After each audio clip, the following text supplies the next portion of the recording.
ओम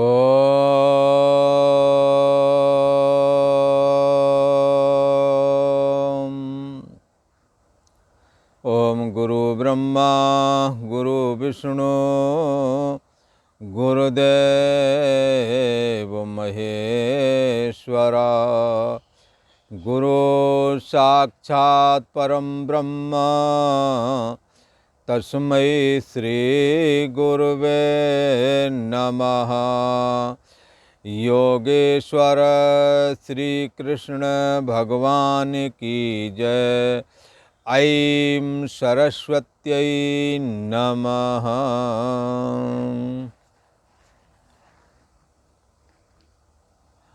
पूर्व का प्रसंग एक बार स्मरण करते हैं। पूर्व में ये 12वां अध्याय संपन्न हुआ है, जो कि भक्ति योग का अध्याय रहा, और द्वितीय खटक भी संपन्न हुआ। 12वें अध्याय तक द्वितीय खटक माना जाता है, और ईश्वर उपासना का प्रसंग अनेकों प्रकार से भगवान श्री कृष्ण ने अपने श्रीमुख से वर्णन किया। भक्ति कैसे करें, उपासना कैसे करें, इस बात की विशद चर्चा भगवान श्री कृष्ण के द्वारा गीता में की गई है। और ये 13वां अध्याय जो है जीव ईश्वर के अभेद का निरूपण करता है। तो जीव और ईश्वर अभेद हैं। उदाहरण के लिए जैसे छोटी लहर और बड़ी लहर, ये दोनों ही लहरें एक ही हैं। किस दृष्टि से, यदि छोटी और बड़ी की दृष्टि से देखेंगे तो अंतर है। एक तो लहर ऐसी है जो कि बड़े बड़े जहाज़ों को भी हिला देती है।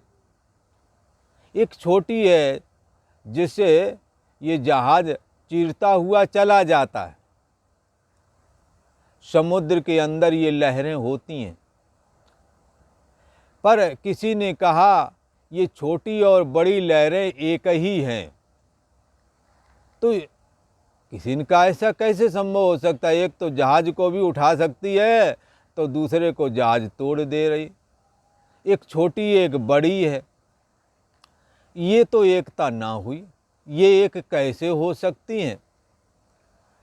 तब किसी ने कहा कि छोटे बड़े की दृष्टि से यदि देखोगे तो फिर एक नहीं देख पाओगे। एक तो जहाज को भी उठाकर फेंकने में समर्थ है, और दूसरी को जहाज तोड़ देता है। एक अल्प शक्तिमान है और एक सर्वशक्तिमान है। इन दोनों की एकता कैसे हो सकती है? ये एक कैसे हो सकते हैं? ऐसा किसी ने कहा तो उसके लिए कहते हैं कि ठीक है, छोटी लहर और बड़ी लहर में शक्ति की दृष्टि से अंतर है। एक सर्वशक्तिमान है, एक अल्प शक्तिमान है। एक दूसरों के द्वारा नष्ट हो जाती है और एक दूसरे को नष्ट कर देती है। इस दृष्टि से एक नहीं है। पर छोटी लहर जिस आग के आश्रय से फुर रही है, H2O मात्र पानी, उसी पर ये बड़ी लहर भी फुर रही है। दोनों का आश्रय, चाहे वो छोटी लहर हो चाहे वो बड़ी लहर हो, इन दोनों का आश्रय अधिष्ठान H2O मात्र पानी ही है। इस दृष्टि से यदि देखें तो दोनों लहरों में पानी ही है। इस दृष्टि से ये एक हैं। ऐसे ही बंधुओं, जीव और ईश्वर के विषय में भी कहा गया है। रामचरितमानस में एक जगह कहा है कि जो सबके उर रहे ज्ञान एक रस, ईश्वर जीवें कहो भेद कस।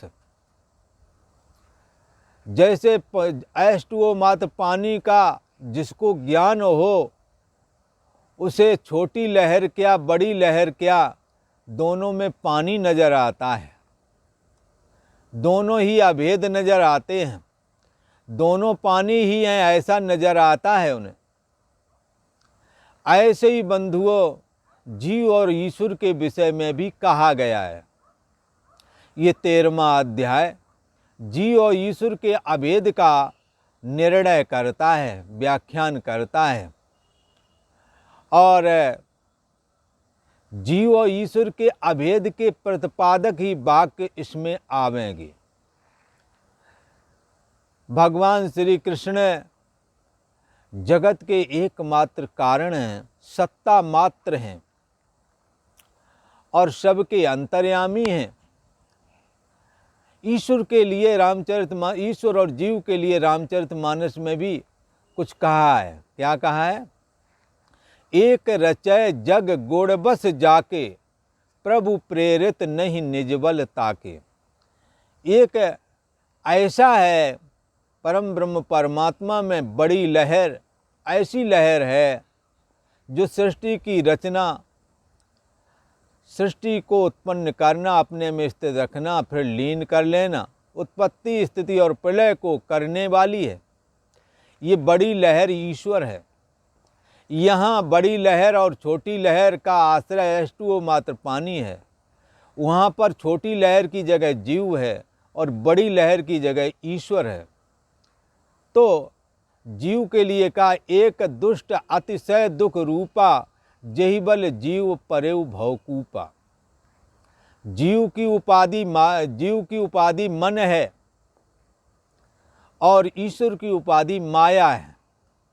माया परम ब्रह्म परमात्मा चैतन्य सत्ता में जब माया होती है तब उसको बड़ी लहर रूप ईश्वर बोला जाता है, और जब उस परम ब्रह्म परमात्मा में माया का टुकड़ा ये मन होता है, परछिन्न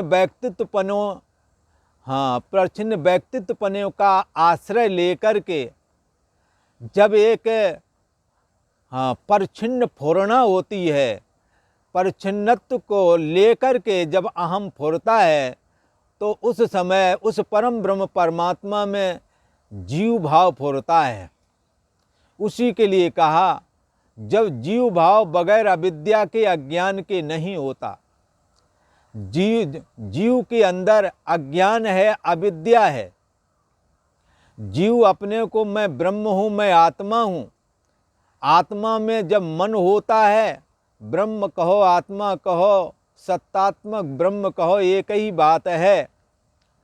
परम ब्रह्म परमात्मा में जब मन फुरता है तो जीव कहलाता है, जब माया फुरती है तो ईश्वर कहलाता है। माया वाला तत्व ईश्वर कहलाता है और मन वाला तत्व जीव कहलाता है। जीव अल्पज्ञ है, अल्प शक्तिमान है, असहाय है, कर्म के बंधन में पड़ा हुआ है। ये जीव की खासियत है और देह और जगत को सत्य मानता है, भोगों में उलझा हुआ है।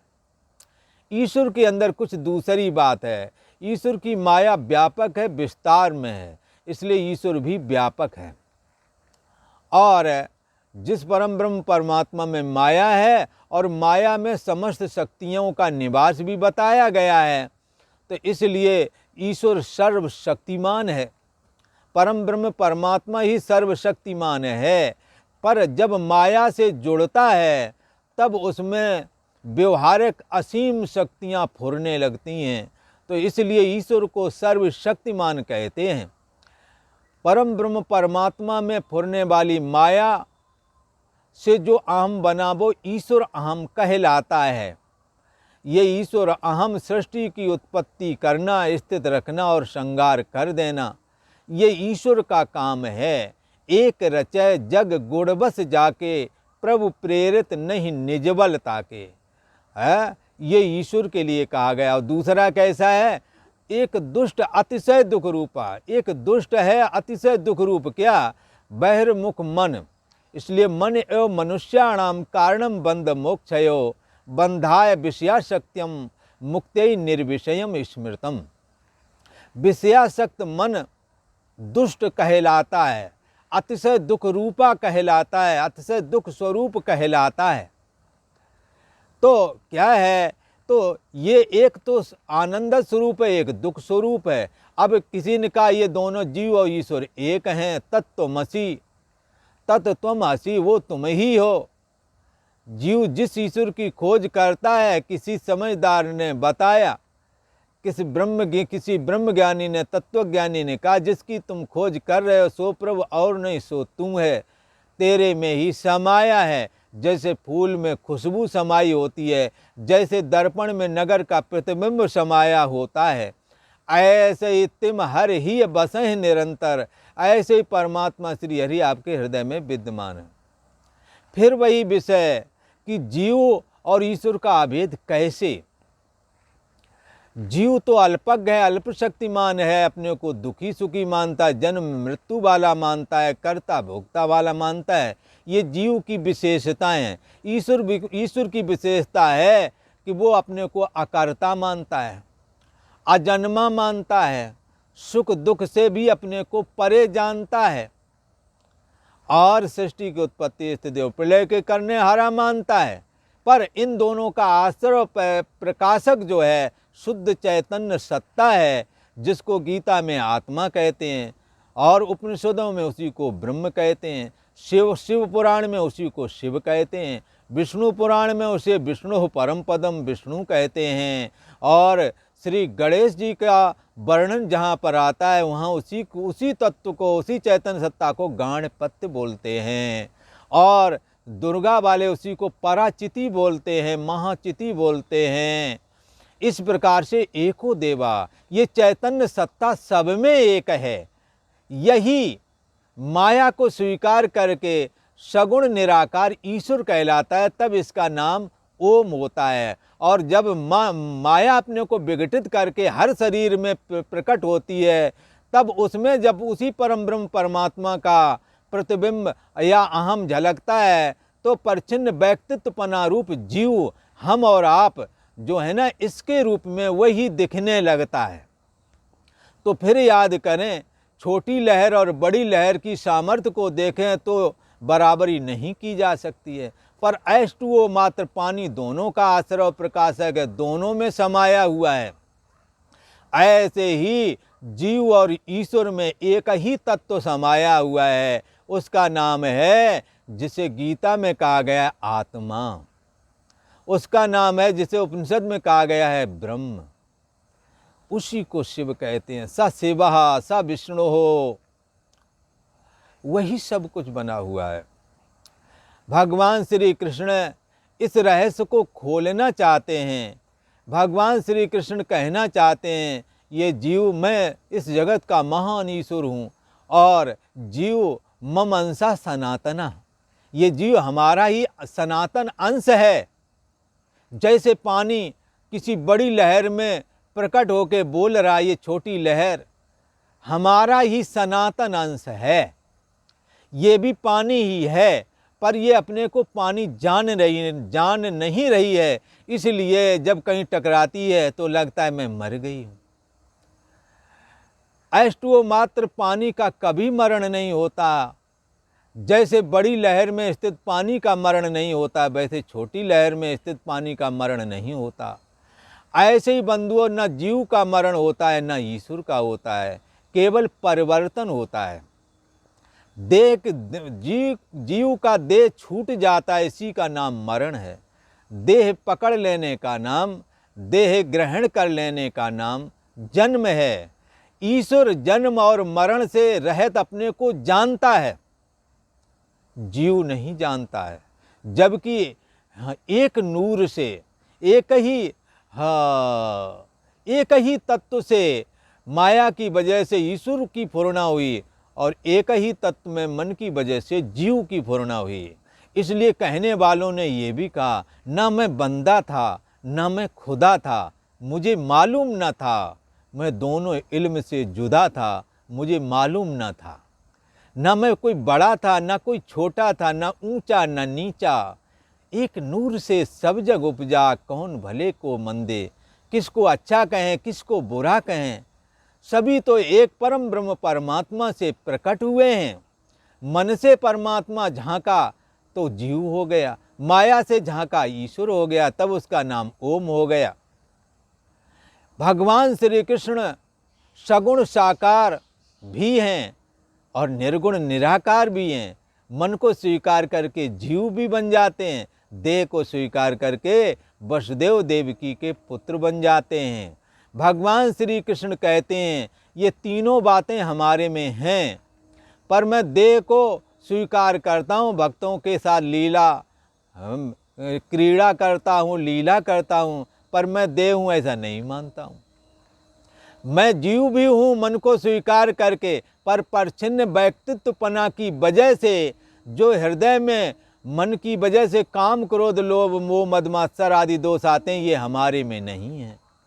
जीव भाव की वजह से जो कर्तापन आता है वो हमारे में नहीं है, क्योंकि मैं इसको मन को अपनी मैं मानता नहीं हूँ, इसलिए और मन से काम सारे करता हूँ। मन से मैं अलग रहता हूँ, मन से मैं असंग रहता हूँ। भगवान श्री कृष्ण ये कहना चाहते हैं, अरे साधको, ये परिच्छिन्न व्यक्तित्वपना रूप जीव जो है, हाँ, ये भी ऐसा ही है जैसा कि हम हैं। पर जब से जीव ईश बिलगानो, जब से ईश्वर से जीव ने अपने को अलग माना, तब से दीन दुखी भयमान है, तब से दीन और दुखी हो गया है। भगवान श्री कृष्ण चाहते हैं इसकी दीनता जीवन से खत्म हो जाए और ये भी ऐसे ही ज्ञान से परिपूर्ण हो जाए जैसा कि मैं हूँ, जैसा कि मैं अपने को नित्य मुक्त अनुभव करता हूँ, मेरे को कर्मों का बंधन नहीं लगता, ऐसे ही इस जीव को भी कर्मों का बंधन नहीं है। यदि वो सत्तात्मक परम ब्रह्म आत्मा जो कि बुद्धि देश का साक्षी है, उसे अपनी मैं माने, देह को अपनी मैं नहीं स्वीकार करना, और परिच्छिन्न व्यक्तित्वपना रूप जो जीव है, जिसको आभासित चेतना, सोने जागने वाली चेतना भी बोलते हैं, ये भी तुम्हारी असली मैं नहीं है। को देवा, जो मना साक्षी, कौन है जिसने आपके सोने को भी जाना, कौन है जिसने आपके जागने को भी जाना। जिसने जाना सो तुम, वही तुम हो। हाँ, ये रहस्य क्लियर करना चाहती है गीता। भगवान श्री कृष्ण कहते हैं, अर्जुन, अब ये 13वें अध्याय का दूसरा श्लोक है, जिसमें भगवान श्री कृष्ण धीरे धीरे करके इसी रहस्य को क्लियर करेंगे। किस प्रकार से जीव ईश्वर से अभेद है और ईश्वर भी जीव से किस प्रकार से अभेद है।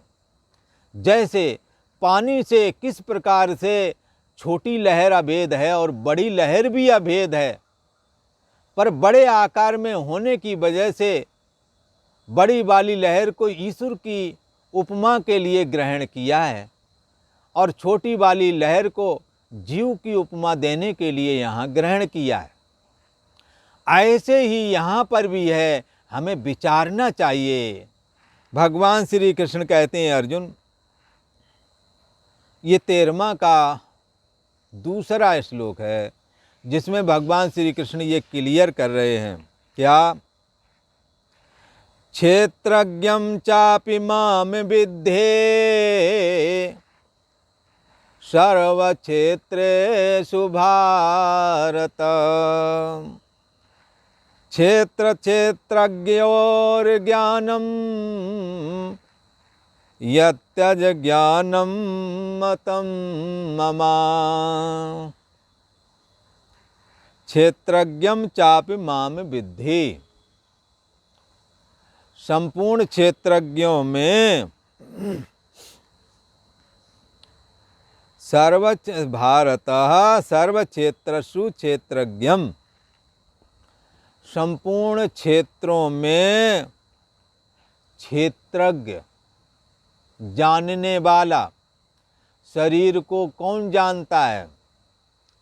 आभासित चेतना, सोने जागने वाली चेतना, समस्त जगत को, समस्त विषयों को ये आभासित चेतना ही जानती है।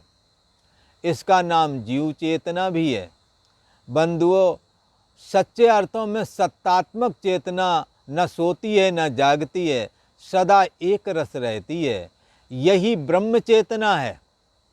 पर इस ब्रह्म चेतना का जो मन पर प्रतिबिंब पड़ता है या अथवा आभास पड़ता है, तो मन में आभास तो तीन चीज़ें हो गई।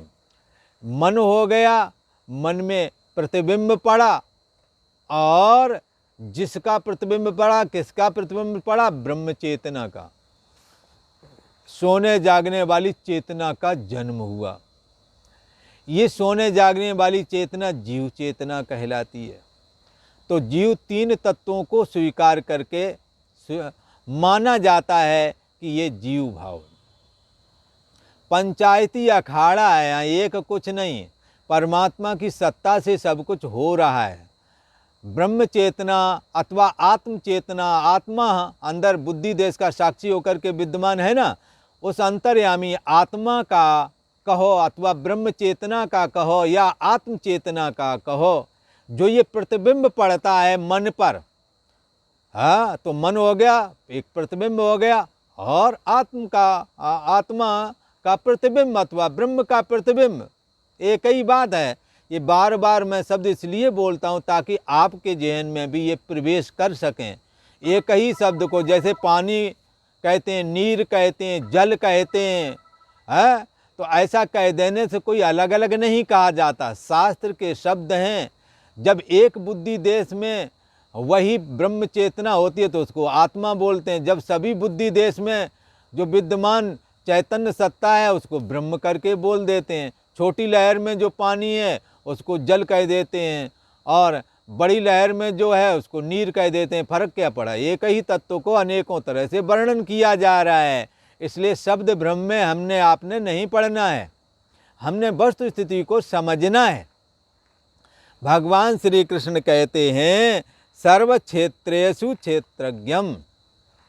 संपूर्ण क्षेत्रों में जितने भी क्षेत्र हैं, क्षेत्र कहते हैं शरीर, जितने भी शरीर हैं उस शरीर के माध्यम से बाह्य जो जगत है उसको, शरीर को और इंद्रियों को जो जानता है उसका नाम क्या है? क्षेत्रज्ञ।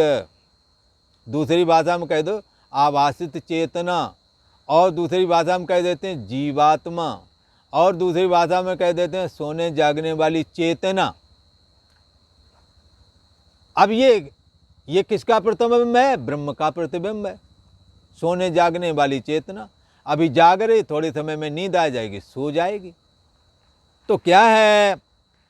संपूर्ण क्षेत्रों में शरीर रूप क्षेत्र, यहाँ क्षेत्र शरीर को कहा जा रहा है, ध्यान से समझना। और इसको जो जानता है उसको क्षेत्रज्ञ कहा जा रहा है। यहाँ क्षेत्रज्ञ शब्द करके जीवात्मा को ग्रहण करना है। हे भारत, हे अर्जुन, संपूर्ण शरीर रूप क्षेत्रों में क्षेत्रज्ञम अपि माम, क्षेत्रज्ञ अर्थात जीवात्मा मुझको समझना। और साथ में पीछे वाले अध्यायों में ये वर्णन करके आए, भगवान ने परा अपरा प्रकृति का वर्णन किया था। उसमें अपरा करके सबके पांच भौतिक शरीर, मन, बुद्धि, अहंकार, ये अपरा प्रकृति के द्वारा सबके बने हुए, सबके अंदर ये 8 चीज़ें होती हैं, ये अष्टधा प्रकृति है। परा प्रकृति कहते हैं इस पंच भौतिक शरीर, मन, बुद्धि, अहंकार में सोने जागने वाली चेतना को प्रवेश करा देना। ये भगवान की परा प्रकृति है। भाषा का अंतर है, इसी को ब्रह्म का प्रतिबिंब भी बोलते हैं, इसी को ब्रह्म का आभास भी बोलते हैं, इसी को आभासित चेतना भी बोलते हैं, इसी को जीव चेतना बोलते हैं, सोने जागने वाली चेतना बोलते हैं।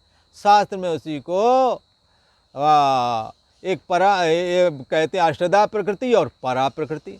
ये परा प्रकृति है, ये सोने जागने वाली चेतना ही भगवान श्री कृष्ण की परा प्रकृति है, जो सभी के अंदर, सभी के मनों में प्रतिबिंबित हो रही है।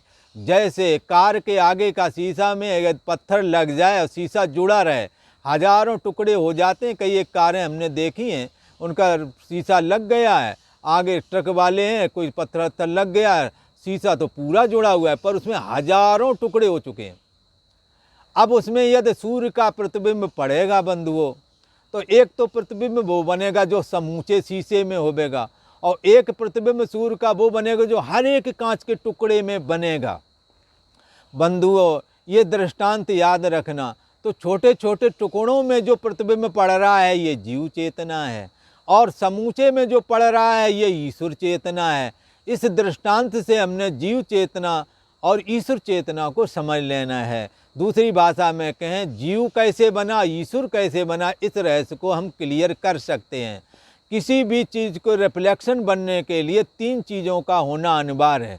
जैसे आपके मुख का प्रतिबिंब बनाना है तो पहले दर्पण होना मांगता है, फिर दर्पण में प्रतिबिंब होना मांगता है, फिर गर्दन ऊपर मुख का होना भी मांगता है।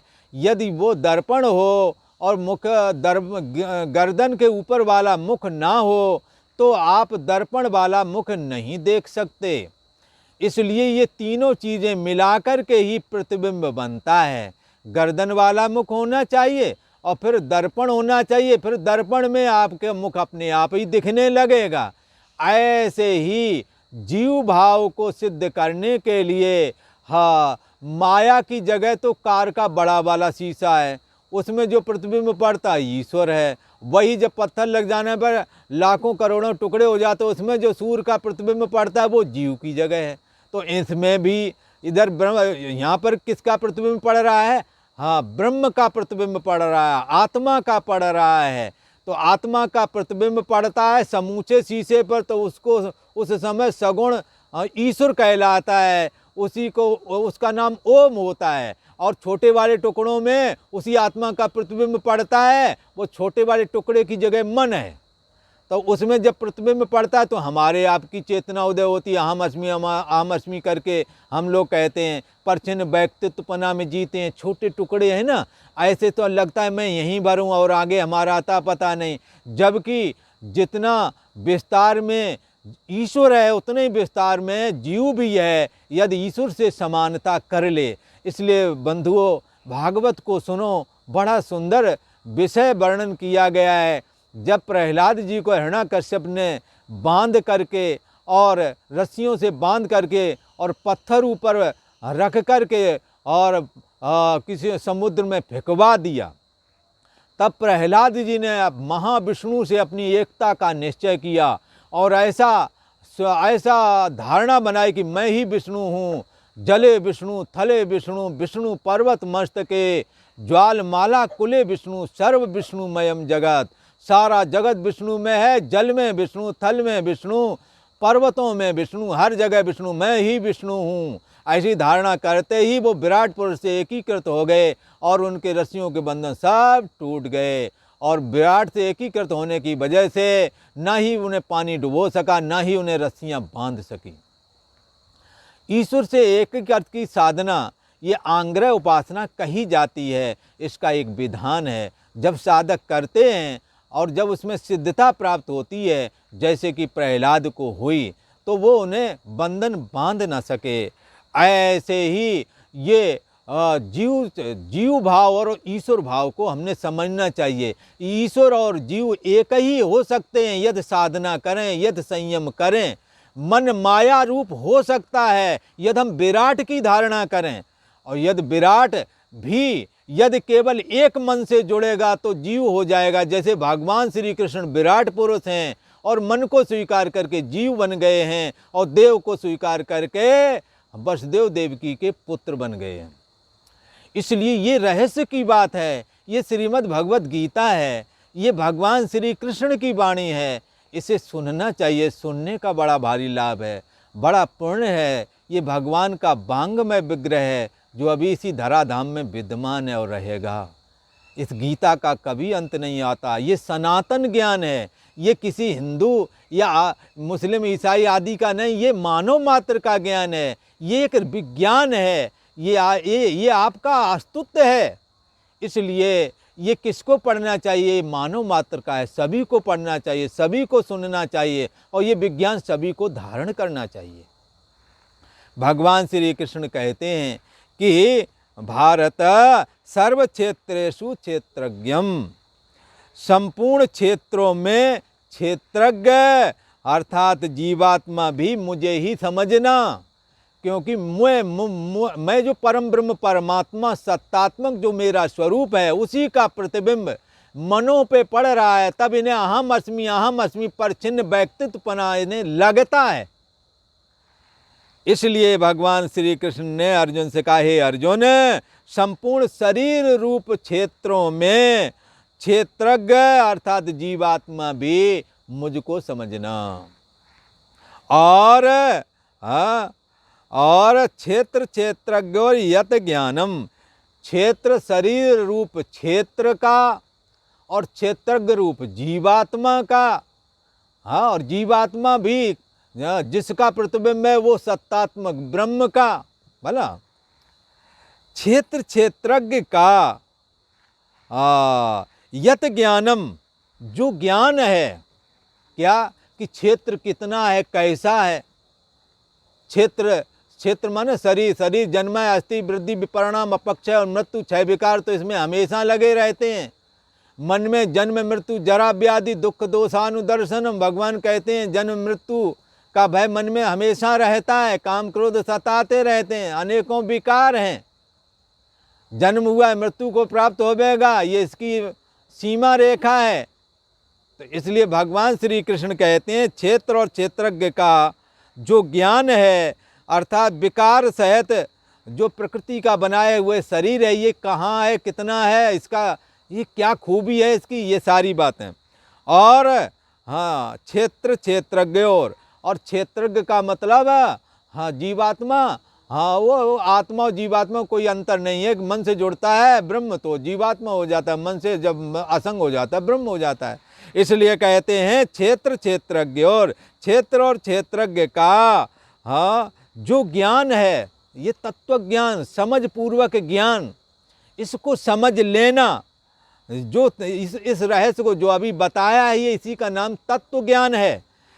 तो कहते हैं क्षेत्र और क्षेत्रज्ञ का जो तत्व के द्वारा जानना है, रहस्य को जो समझना है, तत् ज्ञानम, वह ज्ञान है। और दूसरे सब अज्ञान हैं, दूसरे सब भौतिक ज्ञान है, कमाने के ज्ञान हैं, और भी बहुत बड़े बड़े काम हो सकते हैं, पर ये ज्ञान मुक्ति देने वाला ज्ञान है, ये आपका रहस्य क्लियर करता है। इसलिए क्षेत्र शरीर रूप क्षेत्र का और क्षेत्रज्ञ आत्मा का, जीवात्मा का जो तत्व से जानता है कि ये जीवात्मा ही ब्रह्म है, जीव ब्रह्म ही है, ना अपरा दूसरा नहीं है, ये रहस्य जो जानता है, हाँ ऐसा तत्व से जो जानना है वही ज्ञान है। इति मम मतम, ऐसा मेरा मत है, भगवान श्री कृष्ण कहते हैं। एक बार फिर से सुने, हे अर्जुन, संपूर्ण शरीर रूप क्षेत्रों में क्षेत्रज्ञ अर्थात जीवात्मा भी मुझे ही तुम समझना, और क्षेत्र और क्षेत्रज्ञ का विकार सहित और प्रकृति का और पुरुष अर्थात परमात्मा का जो तत्व से जानना है, ऐसा जो ज्ञान है यही ज्ञान कहने के योग्य है, ऐसा मेरा मत है। और आज इतना ही। ओम शांति शांति शांति।